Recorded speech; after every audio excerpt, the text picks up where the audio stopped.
નમસ્કાર વિદ્યાર્થી મિત્રો, હું હાર્દિક પારેખ આપ સૌનું સ્વાગત કરું છું. તો મિત્રો, લાસ્ટ લેક્ચરમાં જે છે આપણે વિસર્જન અંગેની આમનોંધ શીખ્યા હતા, એટલે કે કેટલીક આમનોંધોનો આપણે અભ્યાસ કરી ચૂક્યા છે. તો સૌથી પહેલા તો લાસ્ટ લેક્ચરમાં જે આમનોંધ આપણે ભણી ચૂક્યા છે એનું એક ક્વિક રિવિઝન કરી લઈએ, કારણ કે આપણે આજના લેક્ચરમાં બીજી જે બાકીની આમનોંધ રહી ગયેલી છે એનો આપણે આજે અભ્યાસ કરવાનો છે. તો જે આમનોંધ આપણે ઓલરેડી ભણી ગયા છીએ એ પણ આપણને આવડતી હોવી જોઈએ. તો સૌથી પહેલા આપણે એક શોર્ટ રિવિઝન, ક્વિક રિવિઝન આપણે કરી લઈએ કે જેટલી આમનોંધ ભણી ગયા છીએ એ આપણે સ્ટેપ બાય સ્ટેપ જોતા જઈએ. તો અહીંયા મેં હેડિંગ આપી દીધેલું છે કે ભાઈ વિસર્જનના સંજોગોમાં થતી આમનોંધ. કયા કયા સંજોગ રહેલા છે એ મેં અહીં ઉતારી લીધેલા છે. અને મારું એક રહેશે કે ભાઈ તમે ચોપડી પણ સાથે રાખજો, આમનોંધ તમે સાથે રાખજો એટલે તમને વધારે ખ્યાલ આવે. તો મિત્રો, સૌથી પહેલું જોઈએ કે અનામતો અને નફા નુકસાન ખાતાની જમા બાકી. હવે તમને ખ્યાલ છે કે ભાઈ અનામતો હોય કે નફા નુકસાન ખાતાની જમા બાકી હોય કે ઉધાર બાકી હોય, એટલે એકત્રિત નફો કે ખોટ, તો એ ભાગીદારો વચ્ચે વહેંચાઈ જાય. તો અહીંયા સૌથી પહેલા આપણે વાત કરીએ કે ભાઈ અનામતો અને નફા નુકસાન ખાતાની જમા બાકી એટલે એકત્રિત નફો. તો આ અનામતો અને નફા નુકસાન ખાતાની જમા બાકીના ખાતા બંધ કરીને ભાગીદારો વચ્ચે આ રકમ વેચી દેવાની હોય. તો અનામતોની હોય જમા બાકી, નફા નુકસાન ખાતાની જમા બાકી. હવે એના ખાતા બંધ કરવા હોય તો વિરુદ્ધ અસર આપવી પડે, એટલે મારે ઉધાર કરવું પડશે. તો તમામ અનામતો એટલે સામાન્ય અનામત હોય, મૂડી અનામત હોય, રોકાણ વધઘટ ભંડોળ હોય, કારીગર અકસ્માત વળતર ભંડોળ અને નફા નુકસાન ખાતે ઉધાર થાય. અને આ રકમ મારે ભાગીદારો વચ્ચે વહેંચવી છે. ભાગીદારને આ રકમ મળશે એટલે ભાગીદારની મૂડીમાં શું થાય? વધારો. એટલે તે ભાગીદારના મૂડી કે ચાલુ ખાતે જમા થશે. તો આ એક વસ્તુ થઈ. ત્યારબાદ નફા નુકસાન ખાતાની ઉધાર બાકી એટલે એકત્રિત ખોટ. તો એ તે ભાગીદાર વચ્ચે વહેંચાઈ જાય. તો જો નફા નુકસાન ખાતાની ઉધાર બાકી હોય, હવે એ ખાતું બંધ કરવું હોય તો મારે શું કરવું પડે? જમા. એટલે નફા નુકસાન ખાતે જમા, તો ભાગીદારોના મૂડી કે ચાલુ ખાતે શું થશે? ઉધાર થશે. ખોટ છે એટલે ભાગીદારની મૂડી ઘટે, એટલે ભાગીદારના મૂડી ખાતે ઉધાર થાય. ત્યારબાદ ત્રીજું જોઈએ તો કે ભાઈ મિલકતોના ખાતા બંધ કરી માલ મિલકત નિકાલ ખાતે લઈ જવા. તમને ખ્યાલ છે વિસર્જન વખતે તમારા ધંધામાં રહેલી મિલકતો, દેવા, જોગવાઈ તમામ પ્રકારના ખાતા શું કરવાના? બંધ કરીને માલ મિલકત નિકાલ ખાતે લઈ જવાના. તો મિલકતોના ખાતા બંધ કરીને માલ મિલકત નિકાલ ખાતે લઈ જવા છે, તો તમામ મિલકતો હોય એની કઈ બાકી હોય? તો કે ઉધાર બાકી હોય. હવે એના ખાતા મારે બંધ કરવા હોય તો તમામ મિલકતો ખાતે મારે શું કરવું પડશે? જમા. એટલે જે તે મિલકત ખાતે જમા, તો બંધ ક્યાં કરવાનું છે? માલ મિલકત નિકાલ ખાતે. તો માલ મિલકત નિકાલ ખાતે ઉધાર, તે તમામ પ્રકારની મિલકતો ખાતે જમા. મિત્રો, આ મિલકતોમાં એક વસ્તુ આપણે નોંધાવી હતી કે રોકડ અને બેંક ખાતું માલ મિલકત નિકાલ ખાતે બંધ થશે નહીં, તો એ પણ તમે યાદ રાખજો. ત્યારબાદ આવે છે કે ભાઈ જોગવાઈના ખાતા બંધ કરવા. તમને ખ્યાલ છે જોગવાઈઓ છે ભાગીદાર વચ્ચે વહેંચાશે નહીં, તો જોગવાઈના તે ખાતા બંધ કરીને માલ મિલકત નિકાલ ખાતે લઈ જવાના રહેશે. તો જોગવાઈ હોય તે જોગવાઈઓની કઈ બાકી હોય? તો કે જોગવાઈઓની તે જમા બાકી હોય. હવે એ ખાતા બંધ કરવા હોય તો મારે તમામ જોગવાઈઓ ખાતે શું કરવું પડશે? ઉધાર. એટલે તમને ચોપડીમાં ત્રણ જે છે એ જોગવાઈઓ આપેલી છે: ઘસારા ફંડ, ઘાલખાદ અનામત અને દેવાદાર વટાવ અનામત. તો એ ત્રણેય જે જોગવાઈ છે એ જોગવાઈ ખાતે ઉધાર, અને બંધ ક્યાં કરવાનું છે? માલ મિલકત નિકાલ ખાતે. તો તે માલ મિલકત નિકાલ ખાતે જમા. ત્યારબાદ જોઈએ દેવાના ખાતા બંધ કરીને માલ મિલકત નિકાલ ખાતે લઈ જવા. દેવા, તમારા ધંધામાં ઘણા બધા પ્રકારના દેવા હોય, અને આ દેવાની કઈ બાકી હોય? તો કે જમા બાકી હોય. હવે આ તમામ દેવાની જમા બાકી હોય, દેવાના ખાતા બંધ કરવા તો મારે શું કરવું પડે? ઉધાર. એટલે તમામ પ્રકારના દેવા ખાતે ઉધાર, અને બંધ ક્યાં થશે? માલ મિલકત નિકાલ ખાતે. એટલે તે માલ મિલકત નિકાલ ખાતે જમા. દેવા ખાતે ઉધાર, તે માલ મિલકત નિકાલ ખાતે જમા. ત્યારબાદ મિલકતોનું વેચાણ કરવામાં આવે ત્યારે, અત્યાર સુધી ખાતા બંધ કર્યા, હવે આપણે એનો નિકાલ કરીએ છીએ. મિલકતોનું તમે વેચાણ કરો, મિલકત વેચો તો રૂપિયા આવે, રોકડ આવે. તો રોકડ આવે એટલે રોકડ કે બેંક ખાતે ઉધાર. તો રોકડ કે બેંક ખાતે ઉધાર, તો વધુ ઈ માલ મિલકત નિકાલ ખાતે જમા. ત્યારબાદ જ્યારે ભાગીદાર મિલકત લઈ જાય ત્યારે, એટલે કોઈ ભાગીદાર છે એ ધંધામાં રહેલી મિલકત લઈ જાય, તો એક રીતનો ભાગીદારનો ઉપાડ થયો, ને એના કારણે ભાગીદારની મૂડી ઘટે. ભાગીદારની મૂડી ઘટાડવા, ભાગીદારના મૂડી ખાતે ઉધાર. તો ભાગીદારના મૂડી ખાતે ઉધાર અને વધુ ઈ માલ મિલકત નિકાલ ખાતે જમા. ઈ આમનોંધ પણ તમે ખાસ ધ્યાનમાં રાખજો. હવે જોઈએ 8મો મુદ્દો, ચોપડે નહીં નોંધેલ મિલકત વેચાય ત્યારે. મિત્રો, ચોપડે નથી નોંધાયેલી એટલે ખાતું બંધ કરવાનો કોઈ સવાલ જ નથી આવતો. પરંતુ ચોપડે નથી નોંધાયેલી મિલકત છતાં આપણે વેચી, તો હવે વેચીએ મિલકત એટલે રૂપિયા આવે. તો રૂપિયા આવે એટલે રોકડ કે બેંક ખાતે ઉધાર, તો વધ્યું ઈ માલ મિલકત નિકાલ ખાતે જમા. તો રોકડ ખાતે ઉધાર, રોકડ કે બેંક ખાતે ઉધાર, તે માલ મિલકત નિકાલ ખાતે જમા. ત્યારબાદ દેવા ચૂકવવામાં આવે ત્યારે રોકડેથી, દેવા આપણા ધંધાના છે એ આપણે ચૂકવીએ છીએ રોકડેથી, તો આપણે આપણા ધંધાના દેવા ચૂકવીએ તો રોકડ જાય. હવે રોકડ જાય એટલે રોકડ કે બેંક ખાતે જમા, તો વધ્યું ઈ માલ મિલકત નિકાલ ખાતે ઉધાર. તો માલ મિલકત નિકાલ ખાતે ઉધાર તે રોકડ કે બેંક ખાતે જમા. કોઈ ભાગીદાર જવાબદારી ચૂકવવાનું સ્વીકારે ત્યારે, એટલે છે ધંધાનું દેવું, પરંતુ ધંધા વતી કોઈ ભાગીદાર ઈ દેવું ચૂકવવાનું સ્વીકારે, તો હવે જો પેઢી વતી ઈ ભાગીદાર દેવું ચૂકવવાનું સ્વીકારે એટલે ઈ ભાગીદારની રકમ મળવી જોઈએ પેઢી પાસેથી, એટલે એની મૂડી વધે. તો ભાગીદારની મૂડી વધે એટલે ભાગીદારના મૂડી ખાતે જમા. તો ભાગીદારના મૂડી ખાતે જમા, તો વધ્યું ઈ માલ મિલકત નિકાલ ખાતે ઉધાર. તો માલ મિલકત નિકાલ ખાતે ઉધાર તે જે તે ભાગીદારના મૂડી ખાતે જમા. ત્યારબાદ ચોપડે નહીં નોંધેલ દેવું ચૂકવવામાં આવે ત્યારે. મિત્રો ચોપડે નહીં નોંધેલ દેવું ચૂકવવામાં આવે ત્યારે, તો દેવું તમે ચૂકવો એટલે રોકડ જાય, તો રોકડ જાય એટલે રોકડ કે બેંક ખાતે જમા, તો વધ્યું ઈ માલ મિલકત નિકાલ ખાતે ઉધાર. તો મિત્રો આટલી આમનોંધ આપણે જોઈતી જે તમને આવડતી હોવી જોઈએ. આ ઉપરાંત આપણે આમનોંધની નીચે નોંધ પણ આવતી હતી, એનો પણ આપણે અભ્યાસ કર્યા છે, તો એ નોંધને પણ તમે ખાસ ધ્યાનમાં રાખજો. એમાંથી એક નોંધની તમને વાત કરું કે ધંધામાં રહેલું કોઈ દેવું તમારે ચૂકવવાનું છે, ઈ દેવાની સામે તમે ધંધામાં રહેલી કોઈ એને મિલકત આપી દો છો, એટલે રોકડા નથી આપતા પણ ધંધામાં રહેલી કોઈ મિલકત જ તમે એને સામે આપી દો છો, તો આ વ્યવહારની કોઈ નોંધ થશે નહીં. આ પણ તમે ખાસ ધ્યાનમાં રાખજો. બીજી નોંધ આપણે એવી ભણ્યા હતા કે ધંધાનું કોઈ દેવું છે, માની લો કે લેણદાર એ આપણું દેવું છે, તો એને આપણે કેટલા ચૂકવીએ એવું કંઈ કીધેલું ન હોય રકમમાં, તો આપણે શું સમજવાનું કે ચોપડે કિંમતે આ દેવું ચૂકવેલ છે તેમ સમજીને આપણે આમ નોંધ કરવાની રહેશે. તો આ પણ તમે એક ખાસ ધ્યાનમાં રાખજો. તો મિત્રો આ વાત થઈ કે જેટલું આપણે ઓલરેડી અત્યારે ભણી ગયા છીએ, ક્વિક રિવિઝન થયું. હવે જે બાકીની આમ નોંધ રહેલી છે તેનો હવે આપણે અભ્યાસ કરીએ. હા, તો વિદ્યાર્થી મિત્રો આપણે જે આજના લેક્ચરમાં નવી આમ નોંધ શીખવાની છે તેમાંથી મેં અહીં બોર્ડ ઉપર ઉતારી લીધેલી છે. તો જોઈએ, સૌથી પહેલા તો શીર્ષક એમ છે કે પેઢીનું વિસર્જન ખર્ચ ચૂકવવામાં આવે ત્યારે. તમને ખ્યાલ છે આપણે આ વિસર્જન ખર્ચ અગાઉ પણ ભણી ગયા છીએ કે મિલકતો વેચીને જે રૂપિયા મળે અથવા તો ઉપજ મળે એમાંથી સૌપ્રથમ વિસર્જન ખર્ચ ચૂકવવામાં આવે. તો આપણે આ વસ્તુ ભણી ગયા છીએ, તો એ જ વિસર્જન ખર્ચ ચૂકવવામાં આવે એ અંગેની આપણે આમ નોંધ જોવાની છે. હવે એમાં તે અંદર શીર્ષક પાડેલા છે, જુઓ તમે. આ એક મેં મુદ્દો જે છે એ ખાસ આપણી માટે ઇમ્પોર્ટન્ટ થઈ જાય છે, કારણ કે એ પણ એક માર્કના VSQ માં પૂછી શકે છે, એટલે એ પણ તમે ધ્યાન રાખજો કે શું કહેવા માંગે છે. ભાગીદારી પેઢીનો વિસર્જન ખર્ચ. વિસર્જન ખર્ચ કોનો હોય? પેઢીનો હોય, કારણ કે વિસર્જન તમે પેઢીનું કરો છો, તો ઈ ભાગીદારી પેઢીનો વિસર્જન ખર્ચ છે એ સામાન્ય રીતે કોને ભોગવવાનો હોય? તો કે પેઢીએ જ ભોગવવાનો હોય, એટલે કે પેઢીના ગલ્લામાંથી ઈ રૂપિયા ચૂકવવા જોઈએ. તો આ યાદ રાખજો કે ભાગીદારી પેઢીનો વિસર્જન ખર્ચ સામાન્ય રીતે કોણે ભોગવવાનો હોય? નોર્મલી કોણે ભોગવવાનો હોય, એટલે કોણે ચૂકવવાના હોય?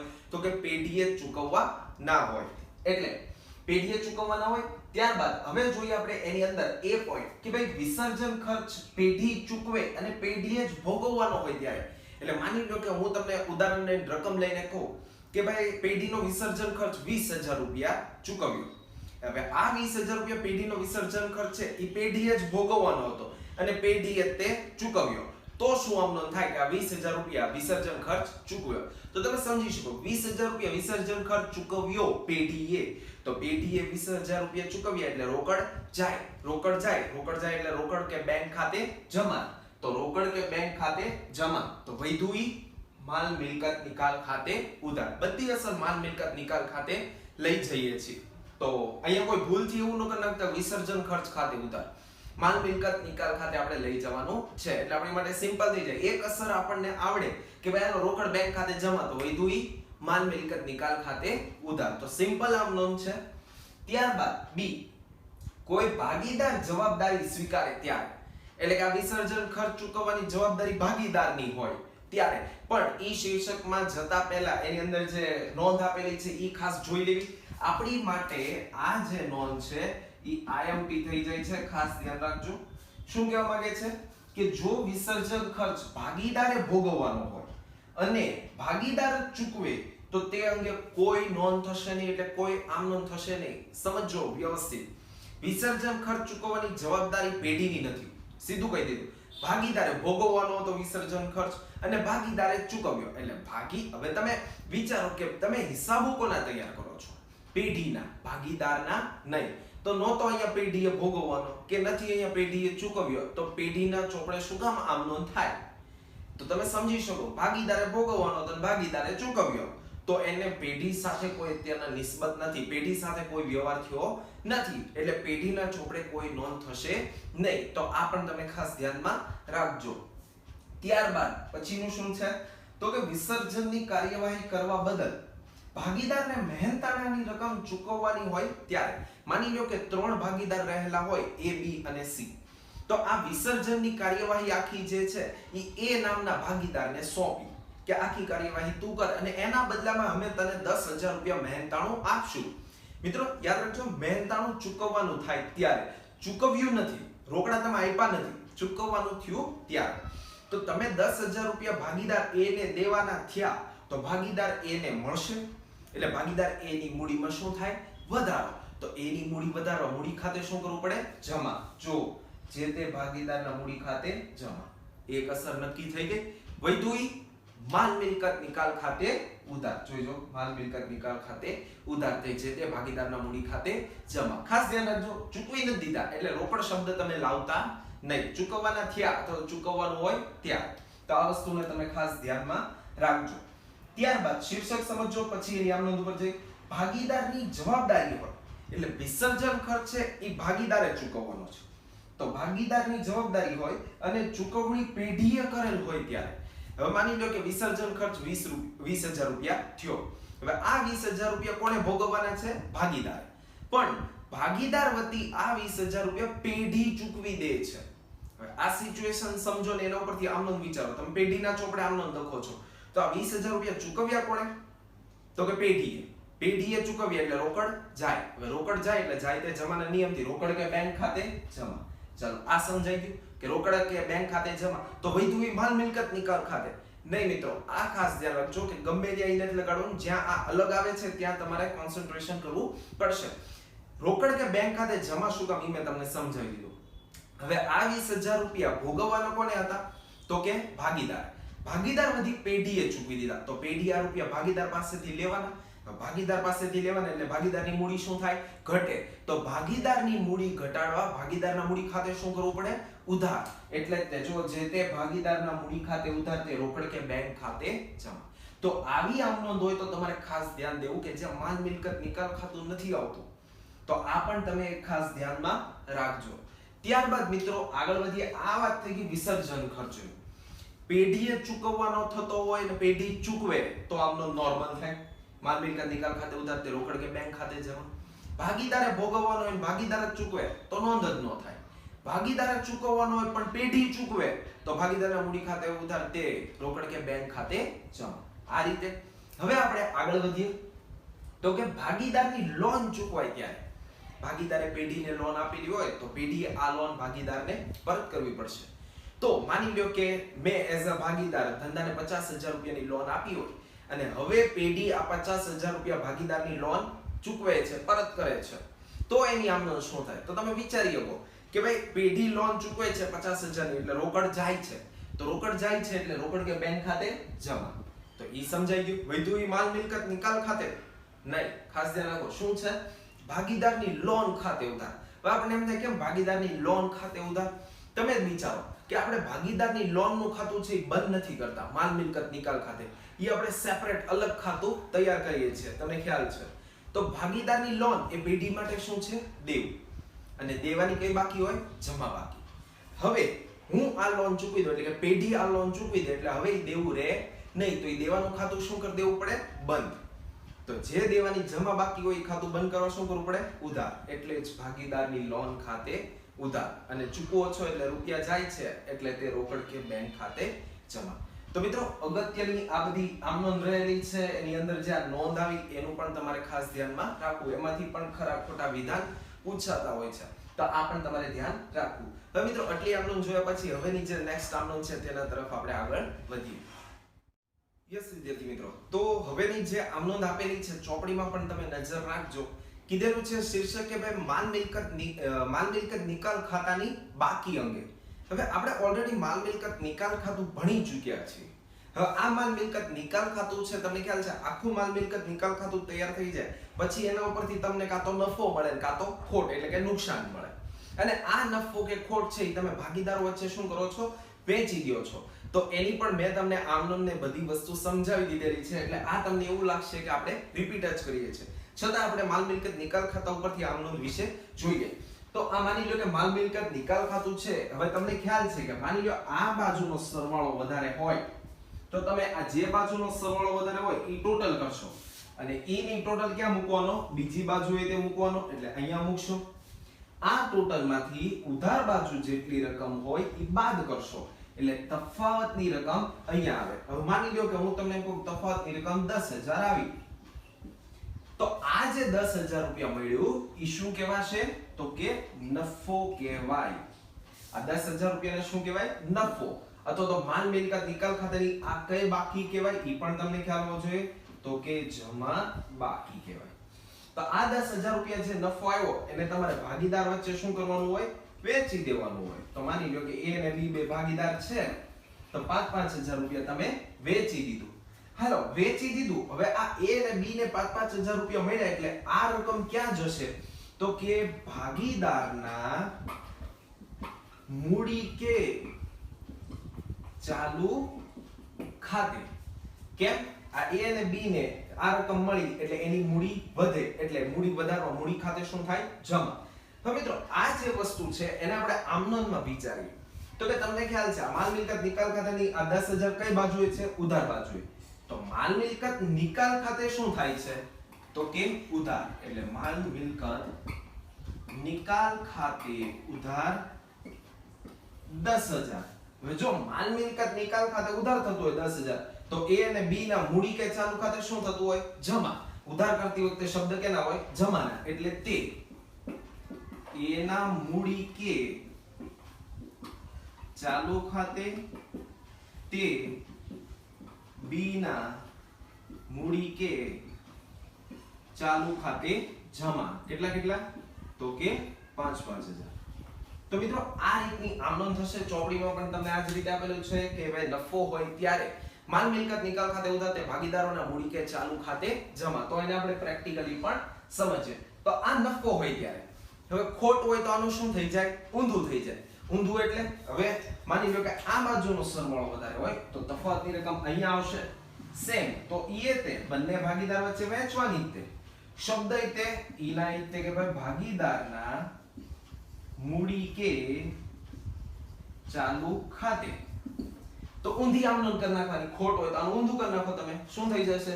માલ મિલકત નિકાલ ખાતે જમા થાય તો ભાગીદારોના મૂડી કે ચાલુ ખાતે શું થાય? ઉધાર થાય. તો ખોટ હોય તો શું આમનોન થાય? તો કે ભાગીદારોના મૂડી કે ચાલુ ખાતે ઉધાર તે માલ મિલકત નિકાલ ખાતે જમા. તો ચોપડીમાં તમે આ જોઈ લ્યો છો. તો આ વાત થઈ ગઈ માલ મિલકત નિકાલ ખાતાની. હવે આપણે એની પછીની આમનોન તરફ આગળ વધીએ. તો વિદ્યાર્થી મિત્રો હવે વાત કરવાની છે કે ભાઈ ચાલુ ખાતા બંધ કરવા માટેની આમનોન.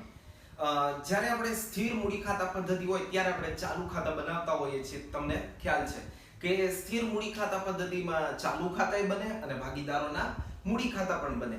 તો વિસર્જન વખતે તો હવે બધા હિસાબી ચોપડા બંધ જ થાય છે. તો ચાલુ ખાતા બંધ કરવાની શું આમનોન થાય? તો ખાસ ધ્યાન રાખજો મિત્રો કે ચાલુ ખાતા બંધ કરીને ક્યાં લઈ જવાના? મૂડી ખાતે લઈ જવાના હોય છે અને બધો હિસાબ મૂડી ખાતે થશે.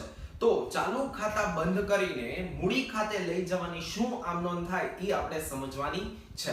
તો અહીંયા મેં ચાલુ ખાતા પણ બનાવ્યા છે અને મૂડી ખાતા પણ બનાવ્યા છે જેથી તમે સારી રીતે સમજી શકો. તો મિત્રો તમને ખ્યાલ છે કે ચાલુ ખાતાની તો કોઈ પણ બાકી હોઈ શકે, ઉધાર બાકી પણ હોઈ શકે અને જમા બાકી પણ હોઈ શકે. તો આપણે બંનેનું એક એક ઉદાહરણ લઈને જોઈએ અને એના ઉપરથી આપણે આમનોન સમજીએ. તો માની લો કે મિત્રો હું તમને એમ કહું કે અહીંયા A નામના ભાગીદારને 10000 રૂપિયા જમા બાકી છે. આ 10000 રૂપિયા ચાલુ ખાતાની શું છે? જમા બાકી છે. તો આ ખાતું બંધ કરીને હવે આપણે મૂડી ખાતે લઈ જવું છે. તો કેમ થશે? તો હવે જો આ ચાલુ ખાતામાં રકમ ક્યાં છે? ફક્ત A ના ખાનામાં. એ એટલે જમા બાજુ. તો તમે શું કરશો?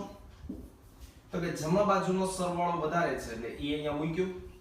આ જે બાજુનો સરવાળો વધારે હોય એની આપણે બીજી બાજુએ તે મૂકીએ એટલે કે અહીંયા 10000 આ 10000 માંથી અહીંયા બાદ કરવા માટે કાઈ છે જ નહીં એટલે તફાવતની રકમ એ તો શું આવે 10000 જ આવશે તો આ 10000 જે તફાવતની રકમ આવી હવે આ ચાલુ ખાતું બંધ કરીને મારે ક્યાં લઈ જવું છે મૂડી ખાતે એટલે અહીંયા શબ્દ કયા આવશે મૂડી ખાતે એટલે એ ના મૂડી ખાતે આ રીતે જ્યાં લઈ જવાનું છે ત્યાંના શબ્દ આવે ચાલુ ખાતે ન લખાય કારણ કે ચાલુ ખાતામાં તો અસર આપો છો તો ઉધાર કરતી વખતે શબ્દ જમાના એના મૂડી ખાતે તો મિત્રો આ જે 10000 રૂપિયા છે એ ચાલુ ખાતું બંધ કરી મૂડી ખાતે લઈ જવું છે તો આ 10000 જે છે એ કઈ સાઈડ છે ચાલુ ખાતાની ઉધાર સાઈડ તો જો અહીંયા ઉધાર થયું હોય તો મૂડી ખાતે શું થાય જમા વિરુદ્ધ સાઈડ આવે ને તો અહીંયા ઉધાર થયું તો અહીંયા હું શું કરીશ જમા હવે જમા કરતી વખતે શબ્દ કે ના આવે ઉધારના તો અહીંયા ઉધાર શું થયેલું છે ચાલુ ખાતે એટલે એ ના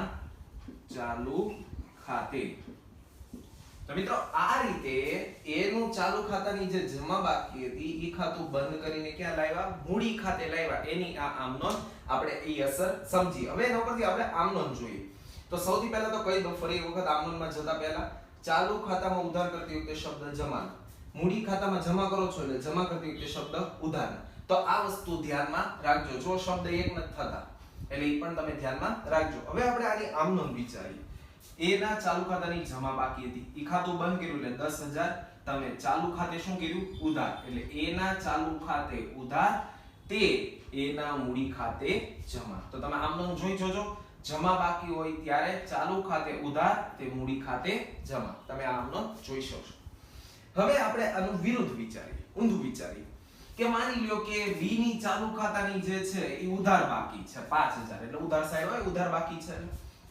5000 તો આ બાજુનો સરવાળો વધારે છે એટલે ઈ ટોટલ અહીંયા મૂક્યો જે બાજુનો ટોટલ વધારે હોય એની આપણે બીજી બાજુએ મૂકીએ હવે આ 5000 માંથી અહીંયા બાદ કરવા માટે કાઈ છે નહીં તો તફાવતની રકમ અહીંયા આવશે 5000 હવે આ બી ના ચાલુ ખાતાની જે છે આ કઈ બાકી કહેવાશે ઉધાર બાકી હવે બંધ કરીને ક્યાં લઈ જવાની ચાલુ ખાતા બંધ કરીને મૂડી ખાતે લઈ જવાના છે એટલે બી ના મૂડી ખાતે હવે અહીંયા જો ચાલુ ખાતે 5000 જમા થયા હોય તો મૂડી ખાતે શું થાય ઉધાર એટલે હું 5000 અહીંયા ઉધાર કરું છું ઉધાર કરતી વખતે શબ્દ જમાના એટલે કયા આવશે બી ના ચાલુ ખાતે હવે તમે આની આમનોંધ વિચારો તો શું થાય મૂડી ખાતે શું થાય છે ઉધાર એટલે બી ના મૂડી કે ચાલુ બી ના મૂડી ખાતે ઉધાર તો એ બી ના ચાલુ ખાતે જમા તો તમે સમજી ગયા કે શું આમનોંધ થાય ઉધાર બાકીની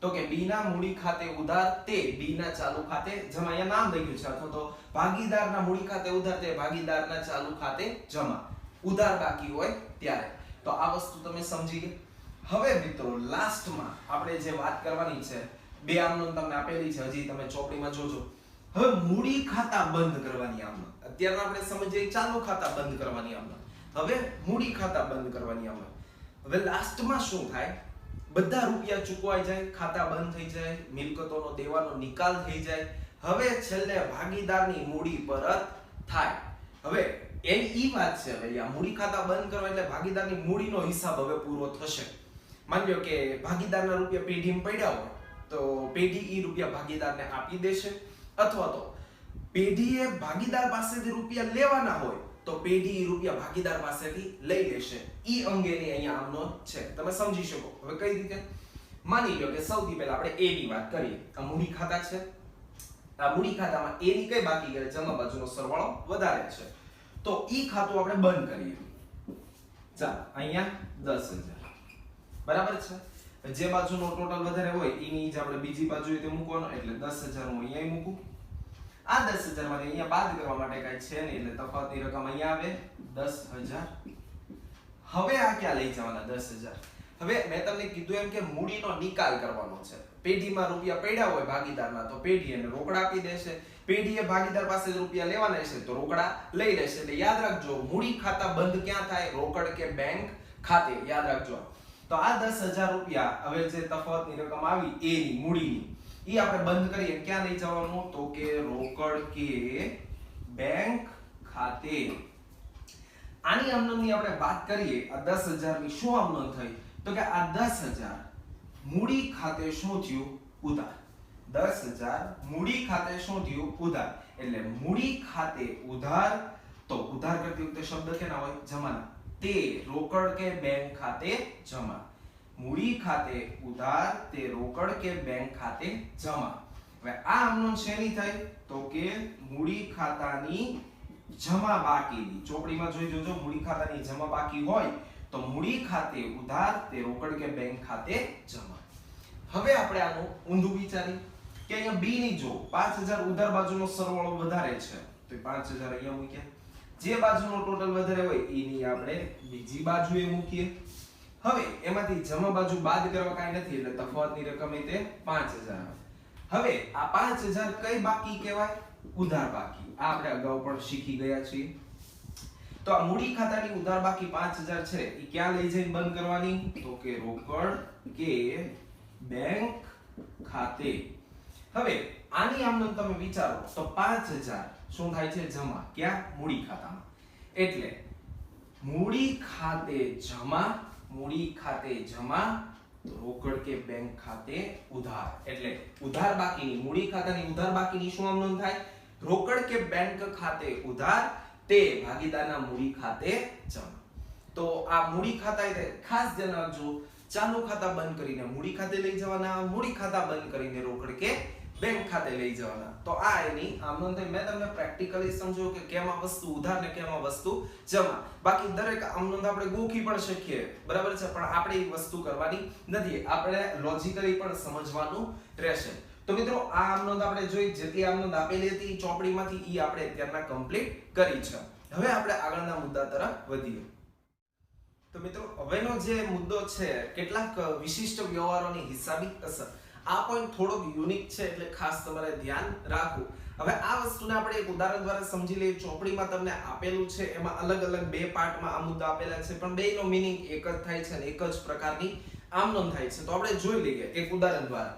હવે માની લો કે વિદ્યાર્થી મિત્રો હું તમને એમ કહું કે આપણા ધંધામાં કોઈ લેણદારો છે. લેણદારો જે છે એ 1,20,000 રૂપિયાના છે, બરાબર છે, અને એની સાથે કોઈ એક મિલકત છે, ફર્નિચર, રૂપિયા 1,00,000 ની કિંમતનું.